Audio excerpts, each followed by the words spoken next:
We welcome you once again in urban life fellowship. Urban life fellowship की online सेवा में आप सभी का स्वागत है। मैं विश्वास करता हूं कि अब तक के हमारे सरमन जितने भी हमने अपलोड करें यूट्यूब पर, उन सब के द्वारा आपको आशीष मिल रही है।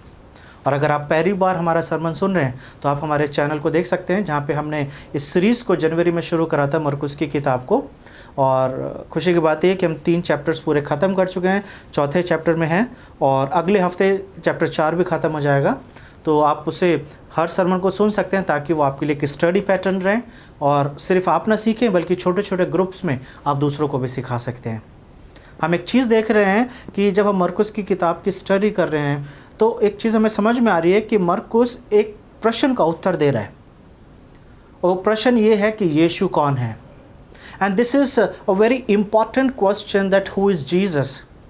How do you introduce Jesus? अगर आपको किसी को ये बताना है या आपसे अगर कोई पूछ रहा है यीशु कौन है, तो आप क्या जवाब देते हैं? और मरकुस अपने पूरे सुसमाचार के द्वारा यीशु के उस आइडेंटिटी को अलग अलग तरीके से रिवील कर रहा है। चैप्टर 4 में जब हम हैं तो पिछले हफ्ते हम ये देख रहे थे कि यीशु ने एक पैराबल सुनाया है, एक स्टोरी सुनाई है, एक दृष्टांत बताया है, और वो है कि एक बोने वाला बीज बोने निकलता है। और वहाँ पे हमने ये भी देखा था कि इस दृष्टांत को अगर कोई अच्छा टाइटल दिया जा सकता है तो हमने उसे वो टाइटल दिया था, एक अच्छी भूमि का दृष्टांत, a parable of a good soil. क्योंकि वहाँ पे 4 तरीके की भूमि की बात हम पिछली बार कर रहे थे और हमने ये भी देखा था कि जब यीशु ने पैराबल सुना दिया तो उसके चेले चुपचाप से आके, यानी कि अलग से आके यीशु से पूछ रहे हैं कि ये जो पैराबल आपने हमें सुनाया है इसका मतलब क्या है। और यीशु ने बोला कि तुम अगर इसको नहीं समझते हो तो तुम आगे की बातों को कैसे समझोगे। वहाँ पे लिखा हुआ है कि 4:11 में उसने उनसे कहा, तुमको तो मनुष्य के राज्य के भेद की समझ दी गई है, परंतु बाहरों के लिए वो सब बातें दृष्टांत में होती हैं। और फिर उसने 13वें वर्ष में भी बोला, फिर उसने उनसे कहा, क्या तुम यह दृष्टांत नहीं समझते? तो फिर और सब दृष्टांतों को कैसे समझोगे? So Jesus is saying this is the most important parable and you should know this. You should know the meaning. क्योंकि पैराबल एक तरीके से रिडल की तरह होते थे, एक पहेली की तरह होते थे। अगर लोग सवाल पूछ रहे हैं तो यीशु उसको एक्सप्लेन करते थे। और कई जगहों पे यीशु दृष्टांत जब बोलते थे तो उसको एक्सप्लेन करते थे ताकि सुनने वाले समझ सकें। लेकिन यहाँ पर पिछली बार भी हम ये बात कर रहे थे कि एक भीड़ थी जिन्होंने सुना और बिना मीनिंग जाने वो चले गए हैं। और जब बिना मीनिंग जाने चले गए तो हो सकता है सब ने इस दृष्टांत को अलग अलग अंडरस्टैंडिंग से सुना होगा। और आज उसी पोर्शन को, उसी कॉन्टेक्स्ट को आगे बढ़ाते हुए यीशु, जब हम आज देख रहे हैं, आज हम 21वें वर्ष से देखेंगे मरकुस की किताब, उसका 4था अध्याय और 21 से लेकर 34 तक। Book of Mark chapter 4 and we will see from verses 21 to 34। और यहाँ पर 3 दृष्टांत बताए गए हैं। वी विल सी 3 पैराबल्स, बीज बोने वाले की कहानी, और उसके बाद ये 3 पैराबल, 3 दृष्टांत जो हैं, ये सभी एक दूसरे से जुड़े हुए हैं। यीशु दृष्टांतों में बातें कर रहे हैं। बीज बोने वाली कहानी के बाद फिर यीशु जो है 3 अलग अलग दृष्टांतों को बताते हुए वो परमेश्वर के राज्य की बात कर रहे हैं। तो simply Jesus is explaining that what is the kingdom of God. तो इससे पहले कि अगर आप इस वचन को सुने, आज के सरमन को सुने, आप क्या जवाब देंगे? What is the kingdom of God? परमेश्वर का राज्य क्या है? एक डायरी में, एक पेपर पे लिखिए कि आपका क्या उत्तर है, और उसके बाद हम देखेंगे कि यीशु किस तरीके से इसके आंसर को दे रहे हैं। तो आइए हम प्रार्थना के साथ आगे बढ़ें और यही प्रार्थना करें कि परमेश्वर आज अपने वचनों के द्वारा हमसे बातचीत करें। आप अपनी आंखों को बंद कर सकते हैं और हम साथ में प्रार्थना करेंगे। प्रभु, हम आपका धन्यवाद देते हैं आज के दिन के लिए। धन्यवाद देते हैं प्रभु, फिर से एक मौका आपने दिया प्रभु कि हम आपके वचनों से सीख सकें प्रभु। जो बातें यीशु मसीह के मुंह से निकली प्रभु, जो बातें सब के लिए जानने ज़रूरी थी प्रभु, आज जब हम उन बातों को सुनते हैं प्रभु, हर एक वर्ड से, हर एक बात से प्रभु आप हमसे बातचीत करें ताकि हमारे जीवनों में वो बातें पाई जाएं जिसकी वजह से यीशु ने ये दृष्टांत बोले हैं। हम अपनी समझ को, हम अपने गैजेट्स को, और अपने सारे टेक्निकल जो भी हमारे पास गैजेट्स हैं, हर एक चीज़ को आपके हाथ में देते हैं और यही प्रार्थना करना चाहते हैं प्रभु कि आप हमसे बातचीत करें। यीशु मसीह के नाम से इस प्रार्थना को मांगते हैं, आमीन। 21 से लेके अगर हम 25 तक देखेंगे तो यहाँ पे पहला दृष्टांत है जो आज हम देखने वाले हैं, और यहाँ पर दीवट का दृष्टांत दिया गया है, यानी कि अ पैराबल ऑफ अ लाइट। और यहाँ पे अगर 21 से लेके अगर हम 25 तक देख रहे हैं तो यहाँ पे एक सवाल पूछा जा रहा है कि दिए को जब जलाया जाता है तो दिए को कहाँ रखा जाता है। और उससे पहले ये क्वेश्चन आ रहा है, what is the use of a light. क्यों हमें लाइट की ज़रूरत पड़ती है, क्यों हमें रोशनी की ज़रूरत पड़ती है, क्यों हम अंधकार में नहीं रह सकते हैं।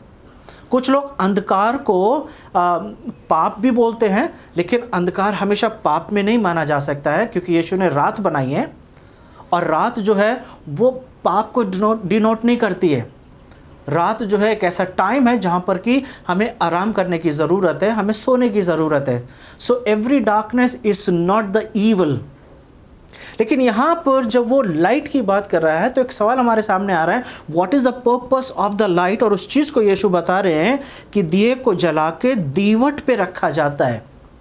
सो why we turn on light, हम अपने घरों में लाइट क्यों जलाते हैं? क्योंकि लाइट का पर्पस ये होता है कि हर एक चीज़ को रिवील कर सके, हर एक चीज़ को हमें साफ साफ दिखा सके। एक समय ऐसा था कि जब इलेक्ट्रिसिटी बहुत जाती थी, और आज इलेक्ट्रिसिटी इतना नहीं जाता है शहरों के अंदर, और लोगों के पास इन्वर्टर भी हैं। तो इसका मतलब जैसे ही लाइट जाती है हमारे पास, हम हमेशा हमारे पास लाइट की व्यवस्था रहती है और हम हर एक चीज़ को साफ देखते हैं। लेकिन कल्पना कीजिए कि लाइट चली गई, अंधेरा है, तो हम बड़ा सोच समझ के चलते हैं कि हमारा पैर किसी ऐसी चीज़ पे ना पड़ जाए जिसकी वजह से हमें चोट लग जाए या हमारे चलने से कुछ नुकसान हो जाए। तो जो चीज़ें अंधेरे में पड़ी हुई हैं वो इसलिए नहीं पड़ी हुई क्योंकि उनका यूज़ नहीं है या वो आउट ऑफ द प्लेस है। लेकिन लाइट का रीज़न, लाइट इसलिए बनाया गया है ताकि वो रिवील कर सके, प्रकट कर सके हमारे ऊपर। यहाँ पे लिखा हुआ 22वें वर्ष में, क्योंकि जो वस्तु छिपी नहीं परंतु इसलिए है कि प्रकट हो सके। तो कोई भी वस्तु छुपी नहीं है। पहली चीज़, नथिंग इज़ हिडन।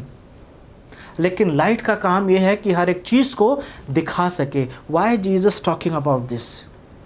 पहले पैराबल में यीशु बीज बोने वाले की कहानी सुना रहे हैं, और वो बोल रहे हैं कि बीज बोने वाला जो बीज बो रहा है वो 4 जगहों पे बीज गिर रहा है। सड़क के किनारे, जिसे चिड़िया उठा के ले गई है या पैरों तले खराब हो गया है। दूसरा, पथरीली भूमि पर जिसमें वो हल्की सी मट्टी मिली, जिसमें अंकुर तो फूटा लेकिन बढ़ नहीं पाया। तीसरा गिरा झाड़ियों में, जो बढ़ा तो सही लेकिन झाड़ के बढ़ने की वजह से वो दब के रह गया। और चौथा, अच्छी भूमि पर गिरा जो अच्छा फल लेकर आया। Definitely Jesus is not talking about the farmer who is carelessly throwing the seed.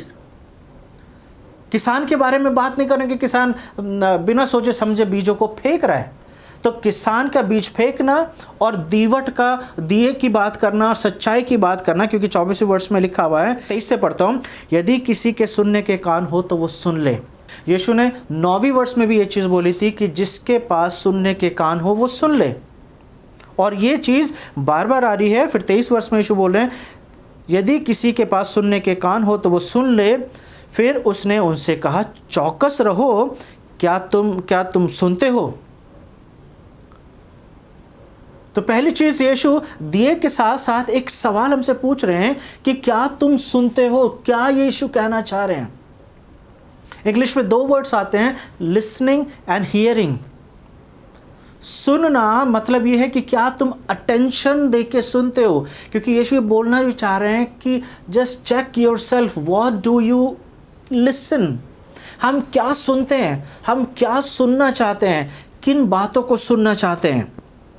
क्योंकि यहाँ पे से लिखा हुआ है फिर 24वें वर्ष में, फिर जिस नाप से तुम नापते हो उसी नाप से तुम्हारे लिए भी नापा जाएगा, और तुमको जो अधिक दिया गया है, क्योंकि जिसके पास है उसको दिया जाएगा, और जिसके पास नहीं है उससे वो भी ले लिया जाएगा जो उसके पास है। हर एक चीज़ ऐसा लग रहा है कि यीशु एक नई चीज़ को बोल रहे हैं, लेकिन अगर ध्यान से देखा जाए तो यीशु का हर एक पैराबोल एक चीज़ को बता रहा है। बीज की तुलना यीशु ने बताया था कि बीज क्या है, परमेश्वर का वचन है। परमेश्वर, यीशु ने अपने वचन को बात करी कि जिसके जीवन में वचन जाता है वो वचन काम करता है। और इसलिए आज के सरमन को जो मैंने टाइटल दिया है वो है रिस्पॉन्सिबिलिटी, जिम्मेदारी। आज के वचन का जो हमारा जो आज के प्रीचिंग का जो टाइटल है वो है जिम्मेदारी, यानी कि रिस्पॉन्सिबिलिटी। अगर बीज किसी के जीवन में गया है तो एक बदलाव जरूर लेकर आएगा। हर एक जगह पे जहां पे बीज गिर रहा है, जहां पर वो जमीन के अंदर गया है, एक रिस्पॉन्स हम देख सकते हैं। We can see the changes. Even जो पथरीली भूमि पे गिरा है वो भी बड़ा है कुछ समय के लिए, जो झाड़ियों में गिरा है वो भी बड़ा है, और जो अच्छी भूमि पर गिरा है वो भी बड़ा है। तो एक चीज़ तय है, यीशु ये बताना चाह रहे हैं कि ये वचन जब किसी के भी जीवन में जाता है तो एक बदलाव ज़रूर आता है। ऐसा हो नहीं सकता कि ये वचन किसी के जीवन में गया है और बदलाव लेकर नहीं आया है। और इसलिए यीशु ये पूछ रहे हैं कि चौकस रहो और ये देखो कि क्या सुनते हो। क्या आप परमेश्वर के वचन को सुनते हो या आप कुछ और सुनते हो? क्योंकि अगर आप परमेश्वर के वचन को सुनते हो तो आपके जीवन में एक बदलाव लेकर आएगा। So Jesus is saying that same seed which was thrown into a good soil brings 30-fold, 60-fold and 100-fold result. तो यानी कि ये बीज जो है उस दीपक के समान है कि जब वो किसी मनुष्य के अंदर जाता है तो उसके जीवन में एक प्रकाश लेकर आता है। और जितना ज़्यादा आप परमेश्वर के वचन में अपना आप को सोख करते चले जाएंगे, परमेश्वर के वचन में आप जाते चले जाएंगे, उतना ज़्यादा आप अपने आप को पहचानने लगते हैं। Definitely when you read Bible you will know God more, but at the same time you will meet yourself. क्योंकि ये जो बाइबल है जब आपके और मेरे जीवन में जाती है तो वो हमारी वास्तविकता हमारी आंखों के सामने लेकर आने लगती है।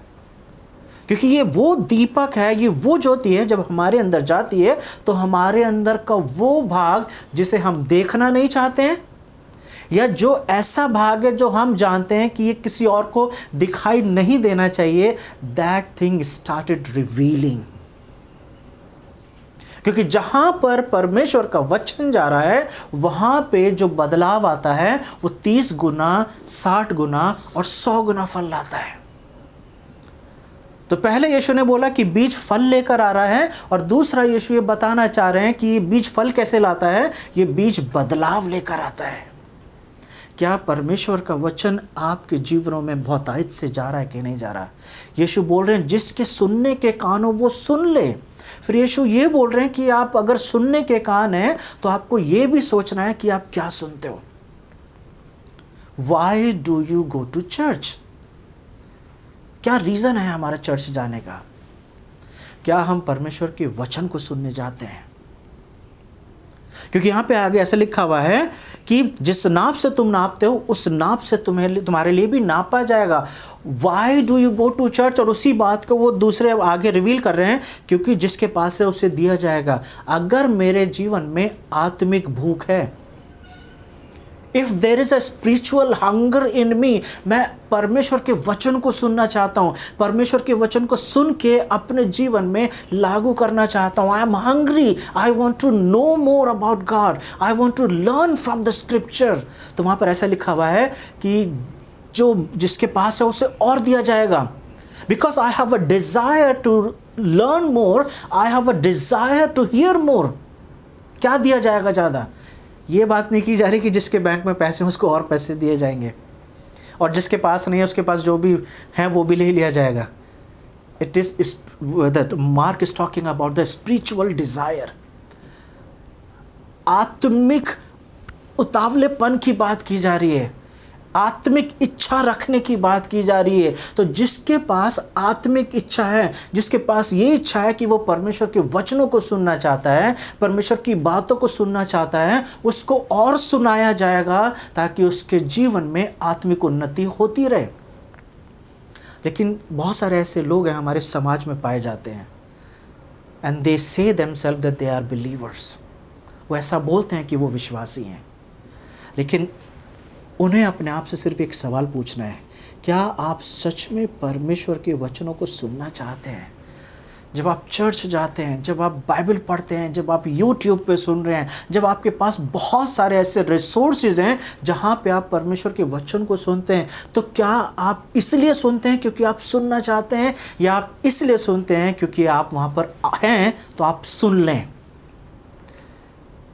सुनना दो तरीके से हो सकता है, क्योंकि मैं यहाँ पर बैठा हुआ हूँ और मुझे सुनाई दे रहा है। एक दूसरा ये है, मैं इसलिए बैठा हूँ कि मैं सुनना चाहता हूँ। Deliberately, intentionally I want to listen, और इसलिए यीशु बोल रहे हैं जिसके सुनने के कान हो वो सुन ले। अगर ये भूख आपके जीवन में है तो प्रभु इस भूख को तृप्त करेंगे और ये भूख को और बढ़ाएंगे ताकि आप आत्मिक उन्नति कर सकें। दूसरे दृष्टांत में यीशु बात कर रहे हैं, फिर दूसरा जो दृष्टांत है उसमें बाइबल में हेडिंग दी गई है, उगने वाले बीज का दृष्टांत। पहले यीशु ने बताया है कि बीज जो है जब वो जाता है तो वो क्या काम करता है, वो कैसे 30 गुना 60 गुना और 100 गुना फल लाता है। कि जब वो बीज अंदर जाता है और जब वो प्रकाशमान होता है, जीवन बाइबल का वो जो प्रकाश है जब जीवन में जाता है तब वो बदलाव लेकर आता है, और उस बदलाव से जो फल आते हैं हमारे जीवन में वो 30 गुना 60 गुना और 100 गुना। तो एक चीज़ है, मैं सोच रहा था कि क्यों परमेश्वर का वचन एक सा रिजल्ट लेके नहीं आता। क्यों यीशु ने ये नहीं बोला कि जिसके उपजाऊ भूमि में जब बीज जाएगा तो वो हमेशा 30 गुना लाएगा। 3 तरीके के रिस्पॉन्स यीशु बोल रहे हैं, यानी कि कहीं पर 30 गुना फल आ रहा है, कहीं पर 60 गुना आ रहा है और कहीं पर 100 गुना। तो इसका मतलब ये है हमारे सुनने के ऊपर भी डिपेंड करता है कि किस तरीके से हम परमेश्वर के वचनों को सुनते हैं। How much we are productive, किस तरीके से परमेश्वर के वचन को सुन रहे हैं कि रिजल्ट जो है वो 30 गुना आ रहा है कि 60 गुना आ रहा है कि 100 गुना आ रहा है। एक वो है जिनका कोई रिजल्ट नहीं है, उपज रहे हैं लेकिन कोई रिजल्ट नहीं है। एक वो हैं जो सुन रहे हैं लेकिन फिर भी हर एक के सुनने वाले का रिजल्ट अलग अलग है। किस कैटेगरी में आप अपने आप को रखते हैं?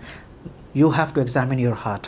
यहाँ पर दूसरा बोल रहे हैं, फिर उसने कहा, 26वीं वर्ष से पढ़ रहा हूँ, परमेश्वर का राज्य ऐसा है जैसा कोई मनुष्य भूमि पर बीज छींटे और रात को सोए और दिन को जागे, और वो बीज ऐसे उगे और बढ़े कि वो जाने कि वो ना जाने। कभी भी कोई भी किसान ये एक्सप्लेन नहीं कर सकता कि ये बीज कैसे बढ़ जाता है। Every farmer does everything. वो ज़मीन को तैयार करता है, उसके अंदर बीज डालता है, उसके अंदर पानी डालता है, लेकिन कोई भी किसान किसी भी बीज को बढ़ा नहीं सकता है, क्योंकि यहाँ पर वो बोल रहा है कि परमेश्वर का राज्य इस तरीके का है कि बीज तो छिड़क दिया है और उसके बाद वो सोने चला गया है, लेकिन वो अंकुर को वो जब फूटते हुए देखता है वो नहीं कर सकता है। बीज को बढ़ाने का काम किसी भी मनुष्य का नहीं है। जैसे कि 1 कुरिन्थियों 3:6 में आप पढ़ सकते हैं, 1 Corinthians chapter 3 and verse 6, जहाँ पे ऐसा बोला गया है, I planted the seed, Apollos watered it, but God made it grow। मैंने लगाया, अपोलोस ने पानी दिया, लेकिन बढ़ाने का काम कौन करता है? परमेश्वर करता है। तो यहाँ पर यीशु यही बता रहे हैं कि परमेश्वर के राज्य का जो बढ़ना होता है वो परमेश्वर के द्वारा होता है। आप और मैं जब परमेश्वर के इस वचन को, इस बीज को अपने जीवन में ले लेते हैं, when faithfully we take the word of God into our life, जब हम सुनते हैं intentionally, जब हम इसलिए सुनते हैं क्योंकि हमें पता है कि ये मेरी भूख है। I take this word as a light of my life, lamp of my feet, जैसे नीति वचन में लिखा हुआ है कि ये मेरे पाँव के लिए दीपक है। बार बार आप देखेंगे कि परमेश्वर के वचन को लाइट या दीपक या रोशनी की तरह इस्तेमाल किया जा रहा है, बताया जा रहा है। और यहाँ पर यीशु बोल रहे हैं कि ये बीज जब किसी के जीवन में जाता है तो उसको परमेश्वर बढ़ाने लगते हैं। और यहाँ पे रीज़न लिखा हुआ है क्यों बढ़ाने लगते हैं।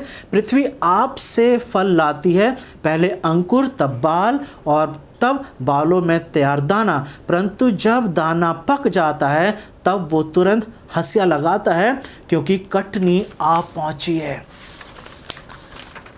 मरकुस ये बताना चाह रहा है कि किस तरीके से बीज को कोई भी नहीं बढ़ा रहा है। जमीन जो है अपने आप फलवंत नहीं हो रही है, बीज डालने से बीज नहीं बढ़ रहा है। बीज को बढ़ाने का काम परमेश्वर का है। लेकिन परमेश्वर के साथ साथ हम ये चीज देख रहे हैं कि बीज बोने वाले को बीज बोना है, क्योंकि अगर बीज बोया जाएगा तो परमेश्वर बढ़ाएंगे। और यहां पर यीशु ने बोला है कि अगर तुम ये वाला दृष्टांत नहीं समझते हो तो तुम बाकी के दृष्टांत कैसे समझोगे जो मैं बताने जा रहा हूं।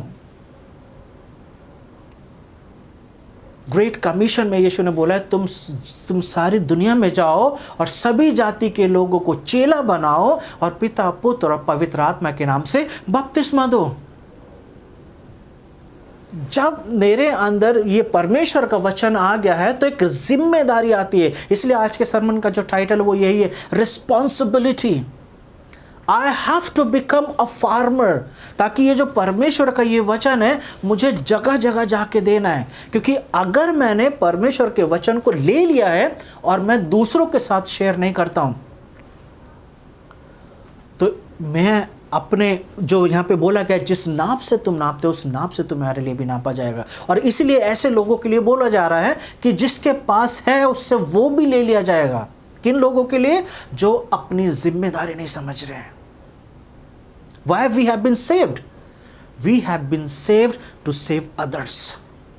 हम इसलिए बचाए गए हैं ताकि हम दूसरों को बचाएं। और अगर आप दूसरों को बचाने में कोई भी एफर्ट नहीं ले रहे हैं तो इसका मतलब ये है यू आर केयरलेस। इसका मतलब ये है कि शायद आप अपने बचाए जाने के पर्पस को नहीं जानते हैं। Maybe you don't know the responsibility that why you have been saved. तो स्पाइडरमैन एक मूवी है, उसके अंदर एक सीन है कि जब वो जो स्पाइडरमैन बना है उसको जब पीटर को ये पता चलता है कि उसके पास एक अलग सी पावर आ गई है और वो उसको समझ नहीं पा रहा है, तो वहाँ पर एक डॉक्टर है और वो डॉक्टर जो है वहाँ पे उसका एक डायलॉग है, वो ये बोल रहा है कि जब आपको ज़्यादा पावर दी जाती है तो उसके साथ साथ आपकी जिम्मेदारी भी बढ़ जाती है। More power comes with more responsibility. और एक बहुत पावरफुल स्टेटमेंट है जो एक मूवी के अंदर दिया गया है और बाइबल भी इस बात को बता रही है, if we have been saved that means we have a bigger responsibility which Jesus has given to us. और वो सबसे बड़ी जिम्मेदारी क्या है कि परमेश्वर का वचन जो मेरे अंदर गया, मेरे अंदर बदलाव लेकर आया। अब यीशु बोल रहे हैं कि I have to work like that farmer. मुझे उस किसान की तरह काम करना है और जाके बीज को छितराना है, फेंकना है, ताकि परमेश्वर का काम हो सके। क्यों ये वाला उगने वाले बीज का दृष्टांत दिया गया है? क्यों यीशु बोल रहे हैं कि परमेश्वर का राज्य ऐसा है कि एक मनुष्य बीज बोता है और चला जाता है, सो जाता है? यीशु इस चीज़ को बता रहे हैं कि बीज बोना ज़रूरी है ताकि परमेश्वर काम करे। और यीशु ये बताना चाह रहे हैं कि इस दृष्टांत के द्वारा जब हम किसी को सुसमाचार प्रचार करते हैं, जब हम किसी को परमेश्वर का वचन शेयर करते हैं, basically we are working with God. जैसे दूसरे कोरिन्थियों में लिखा हुआ है, we are the co-workers of God. हम परमेश्वर के साथ काम करते हैं। बीज बोने वाला बीज बोता है, जैसे पौलुस बोल रहा है पहले कोरिन्थियों 3:6 में कि मैंने लगाया और पौलुस ने पानी दिया और परमेश्वर ने उसको बड़ा करा। You can see the three people working together. Paul is working with God, Apollos is working with God, and Jesus is saying that we have been given this responsibility. क्योंकि वो बोल रहे हैं 29वें वर्ष में, जब दाना पक जाता है हंसिया लगाकर कटनी आ पहुंचती है। यानी कि ये हमारा काम है कि हमें बीज को ज़्यादा से ज़्यादा, बीज क्या है? परमेश्वर का वचन है, इसे ज़्यादा से ज़्यादा लोगों को पहुंचाना है, ताकि एक समय है, जैसे यीशु ने बोला है कि फसल तो तैयार है लेकिन लेबर थोड़े हैं। यहाँ पर यीशु मसीह बोल रहे हैं कि ज़्यादा से ज़्यादा फसल उगे, ताकि जब यीशु का दोबारा आना हो तो उस समय में ज़्यादा से ज़्यादा लोग परमेश्वर के राज्य में जा सकें। क्या आप ये बोल सकते हैं कि आप परमेश्वर के साथ काम कर रहे हैं? किसान बीज को नहीं बढ़ाता है, किसान बीज को डालता है ज़मीन के अंदर, किसान पानी डालता है, लेकिन बीज बढ़ेगा कि नहीं बढ़ेगा इसकी गारंटी वो नहीं लेता है। वो विश्वास के साथ, एक आशा के साथ बीज को डालता है। ज़मीन का काम है उस बीज को एक्सेप्ट करना, लेकिन परमेश्वर का काम है उस बीज में से अंकुर निकालना। ये परमेश्वर का काम है कि उस बीज को बढ़ाना। लेकिन अगर मैंने बीज बोया ही नहीं है तो बढ़ेगा क्या? और इसलिए मेरे को अगर बचाया गया है, अगर परमेश्वर का वचन मेरे अंदर गया है और वो भूख नहीं बढ़ रही है, तो कहीं ना कहीं वो वचन जो मेरे अंदर गया वो बदलाव नहीं ला रहा है। क्यों? क्योंकि मैं बदलाव को रोक रहा हूँ। तो दो चीज़ें हैं। पहली चीज़, क्या आपके जीवन में परमेश्वर का वचन जाके बदलाव लेकर आ रहा है? कई बार मैं स्वयं अपने जीवन को रोकने का कारण बन सकता हूं। Maybe I am the obstacle in my own life, क्योंकि जहां से मुझे ब्लेसिंग्स मिलनी है उस जगह को मैं ब्लॉक कर रहा हूं। Maybe God wants to bless you, but you are only the responsible that you are not able to get the blessings. क्योंकि जिसके पास है उसे दिया जाएगा। If you have hunger of God's holiness, if you have hunger of God's righteousness, परमेश्वर की धार्मिकता की भूख अगर आपके जीवन में, परमेश्वर के वचनों की भूख अगर आपके जीवन में, तो परमेश्वर आपको तृप्त करेंगे। और यीशु मसीह ने बोला, ध्यान से सुनो, ध्यान से देखो कि तुम क्या सुनते हो। किस चर्च में हम जाते हैं, वहां पर किस तरीके का सरमन होता है, कौन सा सरमन हम सुन रहे हैं जिसके सुनने के द्वारा मेरे जीवन में आत्मिक उन्नति हो रही है। क्योंकि जैसे रोमियो में लिखा हुआ है कि सुनना मसीह के वचन से ही होता है। उद्धार सुनने के द्वारा होता है, सुनना मसीह के वचन से। अगर हम परमेश्वर के वचन को ध्यान से सुन रहे हैं, then definitely it will bring a changes in your life and in my life. तीसरा दृष्टांत जो है यीशु 30 से लेकर 34 में बोल रहे हैं, और वहां पे राई के दाने का दृष्टांत है। और वहां पे यीशु बोल रहे हैं, फिर उसने उनसे कहा, हम परमेश्वर के राज्य की उपमा किससे दें? पहले उसने बताया कि परमेश्वर का राज्य कैसे बढ़ता है। Now Jesus is saying, what kind of a kingdom of God, how we can explain the kingdom of God. कैसे उपमा दें कि परमेश्वर का राज्य किस तरीके का होता है, कैसा होता है, कैसा दिखाई देता है। और फिर यहाँ पर वो बता रहे हैं किस दृष्टांत से उसका वर्णन करें।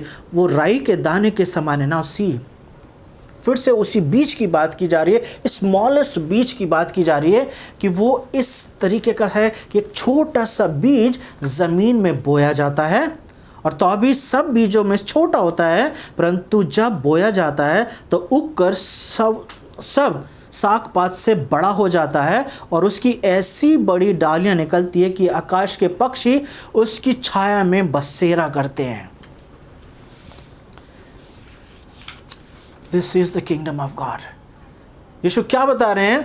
यहां पर एक चर्च का एग्जाम्पल दिया जा रहा है कि जब बीज बोया जाता है और परमेश्वर के राज्य में लोग आने लगते हैं, तो वे बताना चाह रहे हैं कि कलीसिया बढ़ती है। कब बढ़ती है? जब कलीसिया में परमेश्वर के वचन को दिया जाता है, और परमेश्वर के वचन के द्वारा जब बदलाव आता है, कलीसिया बढ़ने लगती है, लोग बढ़ने लगते हैं। तो ये कलीसिया जो है, हम भले अलग अलग चर्चेस में मिलते हैं, maybe we are meeting in different places, on different timings, in different languages, in different cities, or maybe in different countries. हम अलग अलग जगहों पे, अलग अलग समय में, अलग अलग भाषाओं में परमेश्वर की आराधना करते हैं, but basically we are unified. हम एक साथ जुड़े हुए हैं एक दूसरे के साथ, because we all are body of Christ. हम सब एक हैं क्योंकि हम सब परमेश्वर की देह हैं। और वो एक बीज जब बोया गया तो वो इतना फलवंत होता है, इतना फलवंत होता है कि बहुत सारे लोगों के लिए वो आशीष का कारण बनता है। बीज से शुरू होती है ये स्टोरी, और यीशु यही बता रहे हैं कि परमेश्वर के राज्य की तुलना उस पेड़ से, उस पौधे से की जाती है, उस दरख्त से की जाती है जो एक छोटा सा बोया जाता है, लेकिन वो विशाल हो जाता है और इतना बड़ा हो जाता है कि चिड़ियाँ आके रहती हैं, उसके नीचे लोग रहते हैं और उसके ऊपर फल लगते हैं, और वो बहुतों के लिए एक घर बन जाता है। जब तक हम सुसमाचार प्रचार नहीं करेंगे, हमारी कलीसियाओं में लोग नहीं आएंगे।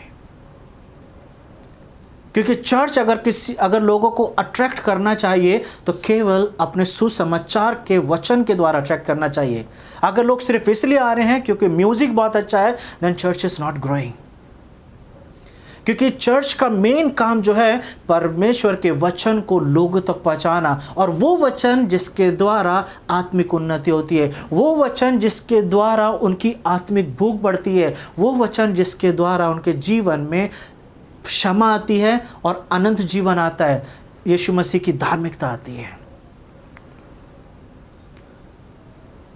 क्या आप ये बोल सकते हैं कि परमेश्वर का राज्य आपके जीवन में बढ़ रहा है? So what is the kingdom of God? We can say that you and I, we are the kingdom of God. हम परमेश्वर का राज्य हैं। हम उस दरख्त के समान हैं जो हमें बढ़ने की ज़रूरत है, और ये हमारी जिम्मेदारी है। इसलिए यीशु जब ये दृष्टांत सुना रहे हैं तो यीशु ये बताना चाह रहे हैं, it is your responsibility and my responsibility.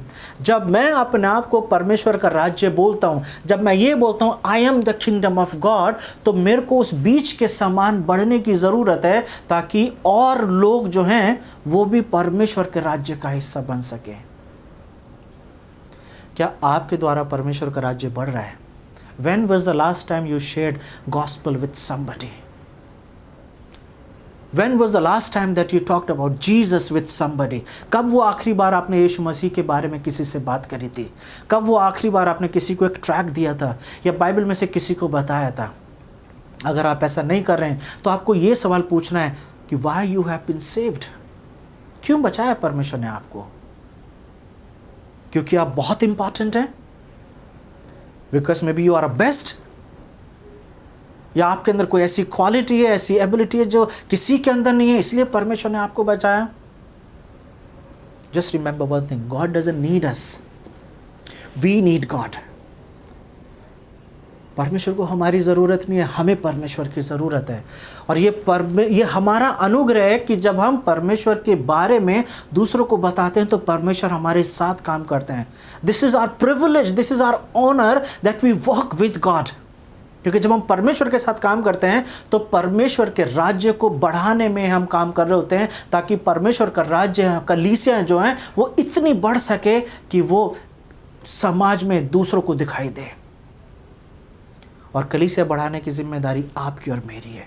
May be you are not a pastor, लेकिन हम जब परमेश्वर के काम को, परमेश्वर के राज्य को फैलाने में काम करते हैं तो हम एक जिम्मेदार विश्वासी कहलाते हैं। We become a responsible believer.